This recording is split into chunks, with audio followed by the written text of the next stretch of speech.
Hello friends.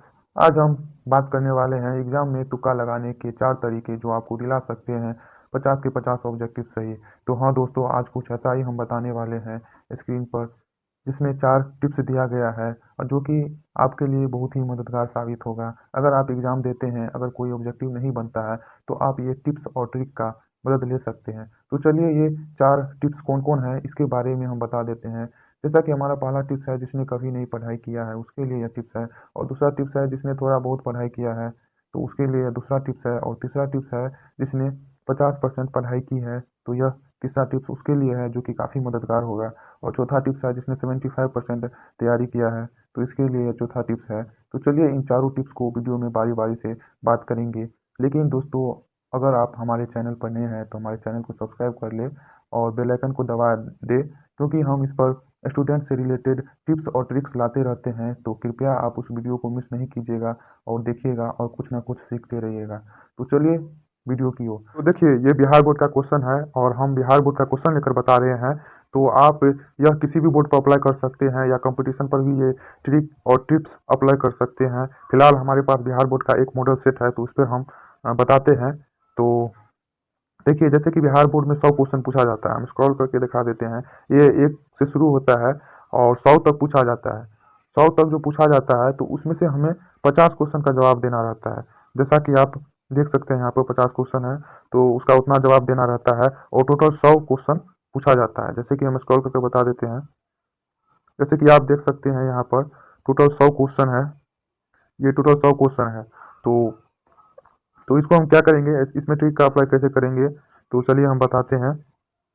तो देखिए, सबसे पहले अगर 100 क्वेश्चन है, तो 100 को हम क्या करेंगे, 4 से भागा देंगे। या 4 से क्यों भागा देंगे, क्योंकि ऑब्जेक्टिव में 4 ऑप्शन हमारा दिया गया है। तो 100 को अगर 4 से हम भगा देंगे, तो इस तरह हमारा 25 निकल के आता है।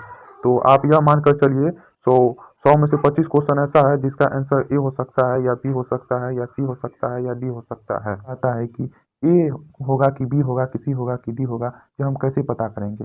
तो देखिए दोस्तों, जैसा कि आपको 50 ऑब्जेक्टिव का जवाब देना है, अगर इसमें से आपको अगर 10 ऑब्जेक्टिव आता है, तो इसमें हम सबसे पहले यह डिसाइड करेंगे कि इसमें सबसे ज़्यादा ऑप्शन में ए सही है कि बी सही है कि सी सही है कि डी सही है।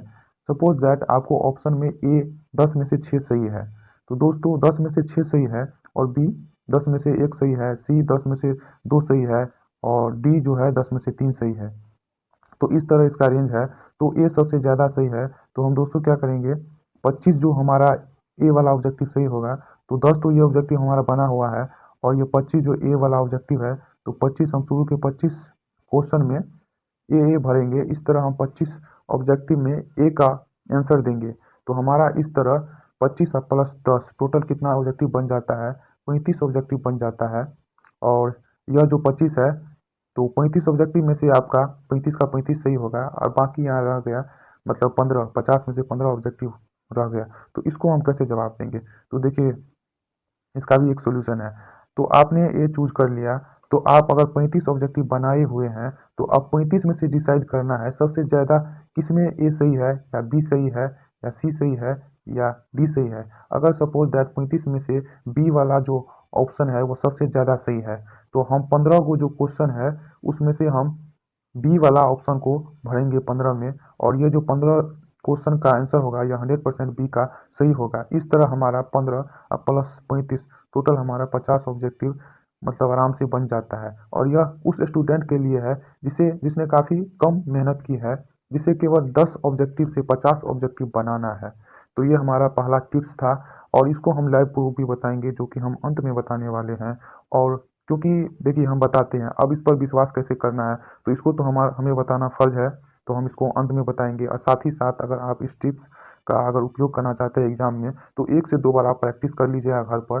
तो आपको अगर अच्छा लगे तो इसको उपयोग करिएगा। और ये 100% सही है, ऐसा बात नहीं है सो हम मतलब गलत बताते हैं। यह हम पहले अपना यूज किए, उसके बाद हम आपको बता रहे हैं, और इसका रिजल्ट काफ़ी अच्छा हमको मिला, इसीलिए हम आपके साथ शेयर कर रहे हैं। तो चलिए हमारा दूसरा टिप्स पर। तो हमारा दूसरा टिप्स क्या है, देखिए, दूसरा टिप्स है, जो जो स्टूडेंट को कम से कम 15 ऑब्जेक्टिव आता है, कम से कम उसको 15 ऑब्जेक्टिव अगर आता है, तो वह क्या करेगा, इसलिए हमें क्या करना है, देखना है ए वाला ऑप्शन सही है कि बी वाला ऑप्शन सही है कि सी वाला ऑप्शन ज़्यादा सही है कि डी वाला ऑप्शन ज़्यादा सही है। अगर 15 में से सी वाला ऑप्शन ज़्यादा सही है, सपोज दैट ये 6 या 10 सही है, 15 में से 10 सी वाला ऑप्शन सही है या 9 ही सही है, तो हम क्या करेंगे, 25 जो शुरू के ऑब्जेक्टिव हैं 15 के बाद, उसमें हम क्या करेंगे, सी वाला ऑप्शन भरेंगे। तो सी वाला ऑप्शन जो अगर हम 25 वो भरेंगे तो इस तरह ऑब्जेक्टिव बच गया। तो 5 ऑब्जेक्टिव जो बच गया और 45 बन चुका है, तो हम इसमें हम कौन सा मतलब ऑप्शन चूज करेंगे। तो देखिए, हमने जैसे उसमें सी चूज किया था, सी चूज किया था जिसके कारण 45 तक बना था। अब 5 में से कौन सा ऐसा ऑप्शन चूज करना है जो सही निकले। तो हम 45 में से क्या चुनेंगे, तो सबसे ज़्यादा इसमें कौन सही है, जैसे ए सही होगा सबसे ज़्यादा। जैसे 45 में 25 ए सही है या बी सी है, तो हम 5 को ऑब्जेक्टिव जो है वह हम उसमें क्या आंसर देंगे, ए आंसर देंगे। तो इस तरह हमारा टोटल 50 ऑब्जेक्टिव पूरा हो जाता है और 50 में से 50 संभवतः सही होने का पूरा चांस रहता है। तो इस तरह आप बनाइएगा तो 50 का 50 एग्जाम में सही होगा। अब चलिए हमारे तीसरे टिप्स पर। तो तीसरा टिप्स उन स्टूडेंट के लिए है जिसका 50% तैयारी हो चुका है या है, तो ये इस ट्रिक को अप्लाई कर सकते हैं। और आप घबराइएगा नहीं, क्योंकि यह टिप्स जो है वो आपको काफ़ी मदद करेगा। आप चाहे तो इसको प्रैक्टिस कर सकते हैं या हम इसका लाइव बताएंगे तो उसमें देख सकते हैं। तो जैसे कि इसमें 50% जिसका तैयारी है, तो इसका मतलब क्या है, 50 में से 25 को ऑब्जेक्टिव का जो आंसर है उसको अच्छे से आता है। हाँ, लेकिन यहाँ पे ध्यान देने वाली बात यह है कि आपको अगर 10 ऑब्जेक्टिव आता है तो 10 पूरा सही होना चाहिए, इसमें गलती नहीं होना चाहिए। क्योंकि अगर उसमें आप गलत कर रहे हैं तो समझिए आप जो ये ट्रिक का अप्लाई करेंगे तो उसमें गलत हो सकता है। तो इसीलिए, तो जैसे आपको 25 ऑब्जेक्टिव आता है तो इसमें हम क्या देखेंगे, इसमें भी सेम ही ट्रिक है। सबसे पहले ये देखेंगे, अगर ए ज़्यादा चल रहा है तो ए को चुनेंगे, या बी ज़्यादा चल रहा है तो बी को चुनेंगे, या सी ज़्यादा चल रहा है तो सी को चुनेंगे, या डी ज़्यादा चल रहा है तो डी को चुनेंगे। तो जैसे आप इसमें देखिए सी ज़्यादा चल रहा है, जैसे मतलब 25 में से 20 सी सही आंसर है। तो हम क्या करेंगे, हमको 25 बनाना है। तो 25 शुरू के जो 25 है उसको तो हम फिलअप कर दिए हैं सही सही, और जो 25 के बाद जो 25 ऑब्जेक्टिव है तो उसमें हम सी आंसर भरेंगे। तो इस तरह हम देखेंगे, तो 25 में से 25 हम ये ऑब्जेक्टिव बनाएंगे तो टोटल 50 ऑब्जेक्टिव बन जाएगा। तो इस तरह हमारा 50 ऑब्जेक्टिव टोटल पूरा हो जाता है और 99% चांस है इसमें से 50 में से 49 सही होगा। हो सकता है 50 में से 50 भी सही हो जाए। तो इसका तो हम लाइव प्रूफ बतेवे करेंगे, तो उसमें देख लीजिएगा आप। अब चलिए, चौथा टिप्स जो है वो है उन स्टूडेंट के लिए जिसका 75% तैयारी है। तो 75% तैयारी है, तो हम 50 का अगर 75% निकालते हैं तो इसका इतना निकलता है। 50 का 75% अगर निकालेंगे तो एक जीरो से एक जीरो कट गया, और 5 दूनी 10, और दो तिया 6, और 7 दूना 14, और पॉइंट पे 2 पंचे 10, इस तरह 37.5। तो इसको दशमलव में ना लेकर हम 38 ले लेते हैं। अगर जिसको 38 ऑब्जेक्टिव का सही सही तैयारी है तो वो इस ट्रिक का कैसे यूज कर सकता है। तो सबसे पहले यही है सबके लिए। तो सबसे पहले हम क्या करेंगे, इसमें देखेंगे सबसे ज़्यादा क्या चल रहा है। अगर सी वाला चल रहा है तो सी लेंगे, अगर डी वाला चल रहा है तो डी लेंगे। क्योंकि देखिए, हमारा जो बोर्ड या कोई भी कंपटीशन एग्जाम का जो थ्योरी है, जैसे अगर आपको 50 अगर आपको ऑब्जेक्टिव दिया है, 50 ऑब्जेक्टिव दिया है, तो इसमें 25 जैसे 4 से अगर भागा देंगे तो 25 ऑब्जेक्टिव ऐसा है जो 100% सही होने का चांस है, और बाकी 20 भी हो सकता है, जरूरी है बाकी मतलब 30 भी हो सकता है। तो यह रेशियो रहता है, ऐसे करके रेशियो रहता है। लेकिन हम जो कैलकुलेशन निकालते हैं तो इसी तरह निकालते हैं।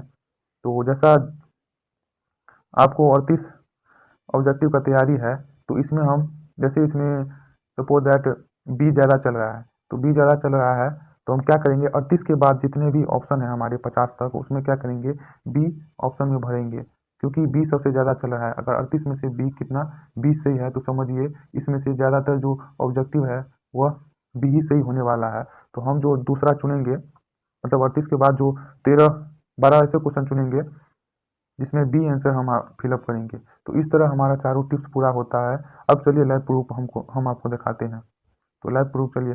तो देखिए, ये जो हमारा क्वेश्चन है यह बिहार बोर्ड का क्वेश्चन है, कोई ऐरी गैरी क्वेश्चन नहीं लेकर हम बना रहे हैं, या पहले से नहीं हम इसको बनाए हुए हैं। जैसे कि आप यहाँ पर देख सकते हैं, ये जो मतलब 2013 में पूछा गया है, 15 में पूछा गया है ये क्वेश्चन, दूसरा क्वेश्चन तीसरा भी 2013 में पूछा गया है, या 12 में पूछा गया है। तो देखिए लगभग ये सब क्वेश्चन जो है वो हर साल रिपीट किया हुआ क्वेश्चन है। तो इससे आपको विश्वास हो सकता है यह बिहार बोर्ड का क्वेश्चन है। अब इसका हम आंसर निकाल के बताते हैं यह ट्रिक्स कैसे अप्लाई होता है।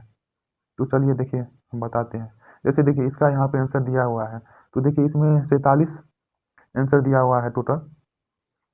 तो देखिए अगर हम इसमें एक को गनते हैं तो एक कितना है, एक एक हो गया हमारा, दो हो गया, और तीन हो गया, चार हो गया, पाँच हो गया, छः हो गया, और छः हो गया। तो ए हमारा कितना है, छः है।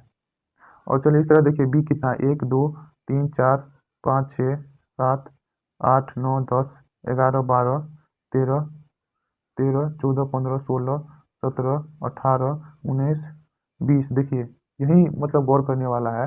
तो मतलब हमारा जो बी जो ऑप्शन है वो कितना है, 19 है। तो 19 वो है।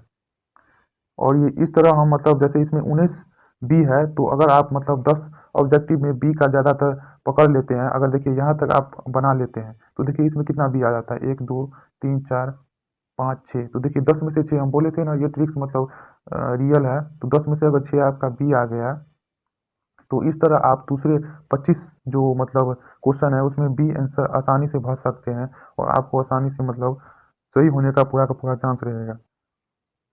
अब चलिए जैसे मतलब एक कम सही है, बी ज़्यादा सही है। अब सी को गनते हैं, देखिए कितना सही है, एक दो तीन चार पाँच छः छः सात सात आठ। तो दूसरा ऑप्शन मतलब सी है जो सबसे ज़्यादा सही है। तो बी के बाद आप सी ऑप्शन चूज कर सकते हैं 25 के बाद, और उसके बाद चाहे तो आप ए चूज कर सकते हैं। और डी हमारा कम है, जैसे कि हम गन लेते हैं डी को, एक दो तीन चार पाँच छः, मतलब ये छः ए और डी लगभग बराबर है। तो इस तरह इन दोनों में आप एक को चूज कर सकते हैं और बना सकते हैं। अगर ऐसे करके आप बनाइएगा, बी सबसे ज़्यादा सही है, अगर बी आप भरिएगा तो आपको सबसे ज़्यादा मिलेगा सही, और उसके बाद आप सी चूज कर सकते हैं क्योंकि इसके बाद सी का रेशियो सबसे ज़्यादा है। तो इस तरह आपका लगभग क्वेश्चन पूरा ही हो जाएगा। तो आप क्यों ए और डी चूज करिएगा। तो इसीलिए अगर आपको 10 या 20 ऑब्जेक्टिव आता है, अगर जितना अच्छा ऑब्जेक्टिव आपको आता है तो आप उतना अच्छा से आप गेस कर पाएंगे और उतना सही से आप ठीक कर पाएंगे। और सबसे ज़्यादा तो इसको चौथा टिप्स जो है उसको मतलब फ़ायदा होने वाला है, जिसका 75% तैयारी है उसको यह सबसे ज़्यादा फ़ायदा होने वाला है। क्योंकि यह अगर गेस करेगा तो 90% चांस है जो क्वेश्चन नहीं बना है उसको भी यह सही करके आराम से आ जाएगा। तो चलिए दोस्तों, हमारा वीडियो कैसा लगा, अगर अच्छा लगा तो लाइक करिए, अगर कोई दूसरी चीज़ पर वीडियो चाहते हैं तो कमेंट्स करें। धन्यवाद।